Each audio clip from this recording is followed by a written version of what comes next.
안녕하십니까. 이경섭 신학 칼럼입니다.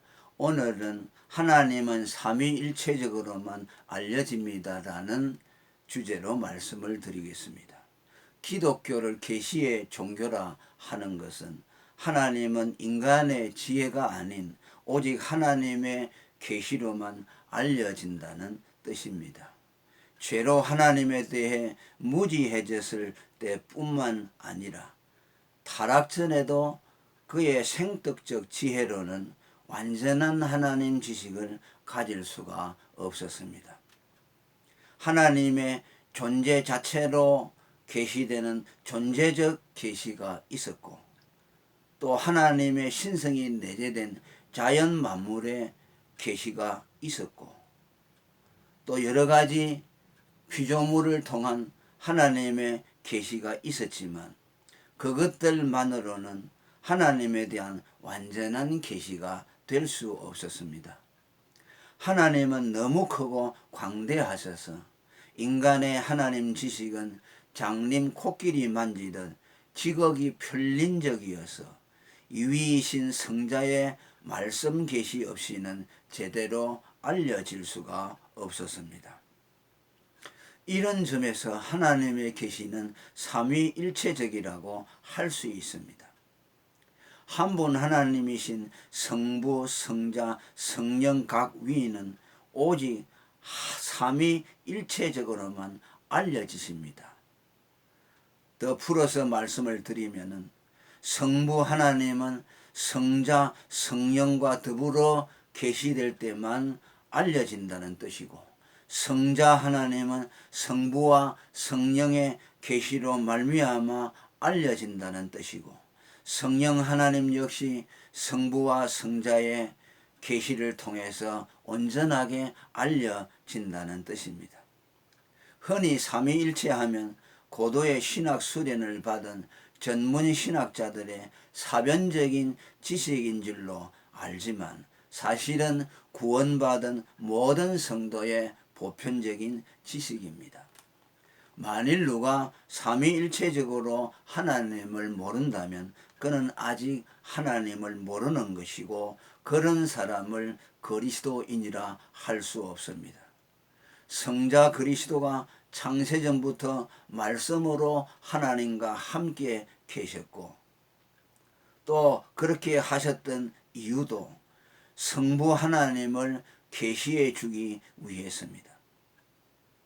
크신 하나님은 성자 로고스를 통해서만 알려질 수가 있었으며, 그 없이는 하나님이 직접 나타나신다 하더라도 인간은 하나님 지식을 감당할 수가 없습니다.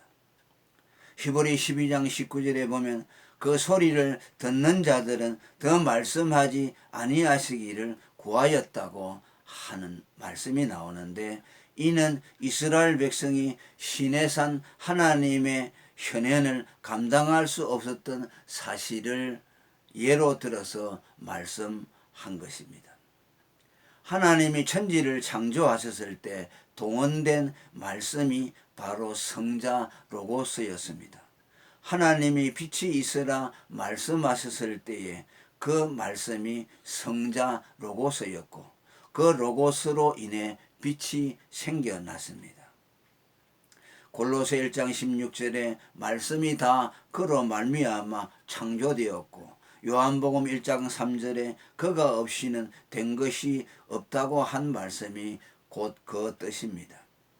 인간이 타락하여 하나님에 대해 깜깜해진 후에는 그리스도의 핏부림을 받은 선지자들을 통해 하나님이 알려졌습니다. 그들을 통하지 않고서는 인간에게 말씀하실 수가 없었습니다. 거기서 내가 너와 만나고 속죄소 위 곧 정극계 위에 있는 두 그룹 사이에서 내가 이스라엘 자손을 위하여 내게 명할 모든 일을 내게 이르리라고 모세에게 하나님이 말씀했습니다. 성육신하신 이위 성자도 육체로 나타난 그의 존재적 계시만으로는 온전히 자신을 알릴 수가 없었습니다. 2000년 전 예수 그리스도가 사람의 몸을 입고 세상에 오셨을 때 그를 알아보고 영접하는 자들이 별로 없었습니다. 오직 아버지와 성령으로 말미암아 삼위일체적으로만 알려지셨고 성부와 성령의 계시를 받지 못한 자들은 예수 그리스도를 눈으로 보았지만 알 수 없었습니다. 요한복음 5장 31절에 이하에 보면 그것을 더 구체적으로 말씀합니다. 내가 만일 나를 위하여 증거하면 내 증거는 참되지 아니하되 나를 위하여 증거하는 이가 따로 있으니 나를 위하여 증거하시는 그 증거가 참인 줄 아노라고 말씀했습니다. 많은 사람들이 성육신을 보이지 않는 하나님이 보이도록 나타난 하나님의 존재적 계시로 알지만 사실 성육신의 근본 목적은 계시가 아닌 육체의 죄를 담당하기 위해서 사람의 몸을 입으신 것입니다. 만일 계시가 목적이었다면 당연히 그리스도를 하나님으로 알아봤어야 했습니다. 예수 그리스도가 이스라엘 땅을 밟고 다니셨지만 성부와 성령의 계시를 받은 소수 외에는 그를 하나님으로 알아보는 이가 없었습니다. 예수님이 자신을 향해 하나님의 아들 그리스도로 고백한 베드로를 보고 이를 내게 알게 한 이는 혈육이 아니요 하늘에 계신 내 아버지 신이라고 하신 것은 예수 그리스도가 오직 아버지의 성령으로만 삼위일체적으로 알려진다는 뜻이었습니다. 사도 요한도 그리스도를 증거하는 이가 성령이라고 했습니다. 내가 아버지께로서 너희에게 보낼 보혜사 곧 아버지께로서 나오시는 진리의 성령이 오실 때에 그가 나를 증거하실 것이라고 요한복음 15장 26절에 말씀했습니다. 하나님이 보이는 사람의 육체를 입고 나타났음에도 그의 정체성이 사람들에게 가려졌으면 삼위일체적 계시 없이 다만 이위의 존재만으로는, 다시 말하면 육신을 입은 이위 성자를 눈으로 보고 듣고 만져지는 육체의 감각적 현현만으로는 알려질 수가 없었기 때문입니다. 그 몸의 못자국과 창자국을 본 후에야 비로소 예수를 하나님으로 알아본 도마를 향해 너는 나를 본 거로 믿느냐? 보지 못하고 믿는 자들이 복되다고 하신 예수님의 말씀은 오감에 의존된 그의 믿음의 불완전성을 타박한 말입니다.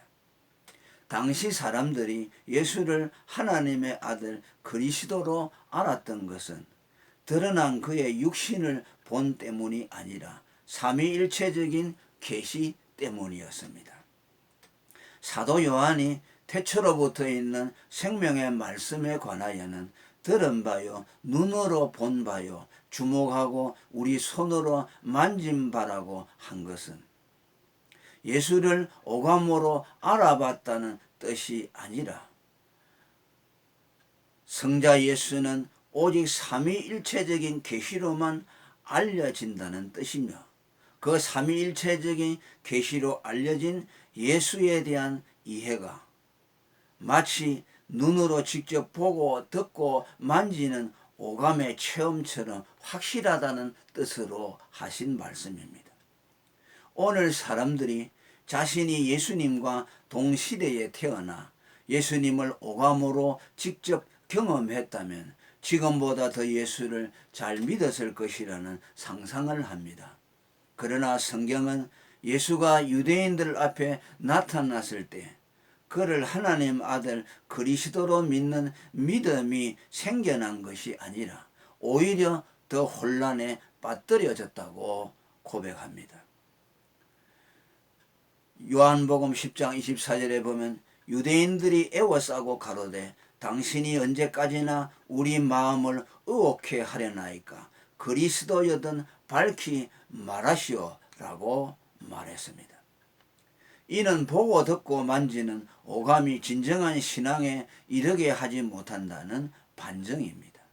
만일 우리의 신앙이 보이는 것에 좌우된다면 성육신 하기 전에 그리스도를 믿음으로 보고 즐거워했던 아브라함, 요한복음 8장 56절, 다윗, 사도행전 2장 25절과 26절이나 그리스도를 보지 못함에도 믿고 말할 수 없는 즐거움을 만끽할 수 있다고 가르친 베드로는 다 실없는 사람이 되고 맙니다. 그리고 믿음의 확신을 북돋도록 보냄을 받은 성령의 사역도 불필요해집니다. 제자들의 경우에도 성자 그리스도가 복음을 이루고 성천하여 더 이상 예수님을 보지 못하게 됐을 때 하늘로부터 보내심을 받은 성령을 힘입어 오히려 이전보다 믿음이 더 확실해졌습니다. 끝으로 제3위이신 성령 역시 스스로 자신을 나타내지 않고 그리스도의 증거에 의존되어 있음을 말하려고 합니다. 그리고 성령이 자신을 나타내는 방식은 선포되는 그리스도의 복음을 증거함으로써 자신을 드러내는 상호 교회적인 방식을 취했습니다. 알기 쉽게 풀어서 설명하면 다음과 같습니다.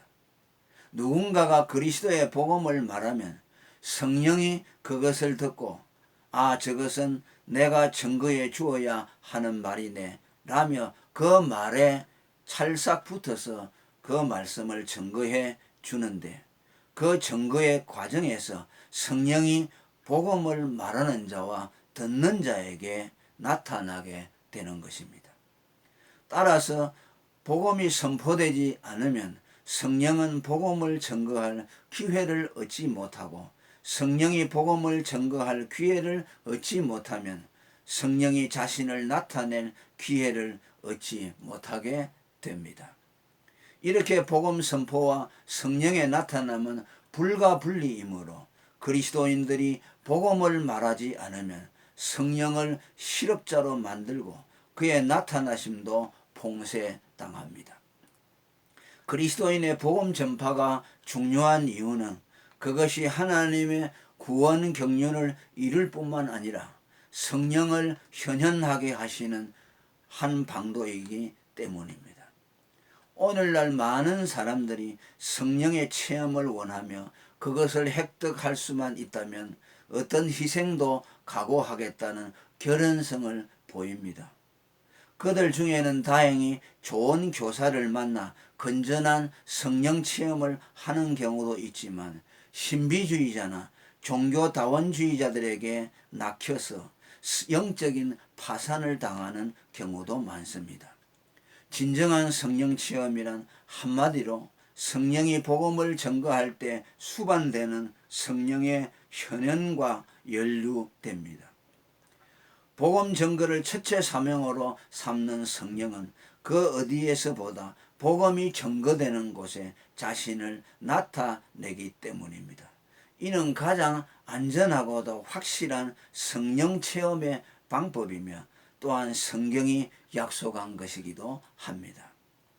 그리스도의 복음과 연관성 없이 발생되는 성령 체험은 그리 신뢰할 만한 것이 못됩니다. 칼빈 선생도 성령을 언제나 말씀과 연관지었으며 그에게 붙은 성령의 신학자라는 별명은 말씀의 신학자라는 별명의 다름 아니었습니다. 존 버년, 조나단 에드워즈, 조지 휘필더 같은 청교도들의 성령 체험 역시 복음이 말해지는 강단과 전도 현장에서 성령의 나타남과 연루된 경험입니다. 오늘 누가 성령 체험을 하기를 원한다면 지금 밖으로 나가 만나는 사람들에게 예수님은 우리 죄값을 지불하신 하나님의 아들 그리스도입니다 라고 말하십시오. 그러면 성령께서 당신이 전한 그 복음을 증거해 주시며 당신에게 그를 나타내 주실 것입니다. 지금까지 말한 모든 것들은 한 분 하나님의 각위는 삼위일체적으로만 알려진다는 사실을 설명한 것입니다. 이 말씀을 듣는 여러분 모두는 하나님을 삼위일체적으로 알고 믿고 계십니까? 모두 그런 믿음을 가질 수 있기를 간절히 바랍니다. 오늘은 여기까지 말씀을 드리겠습니다.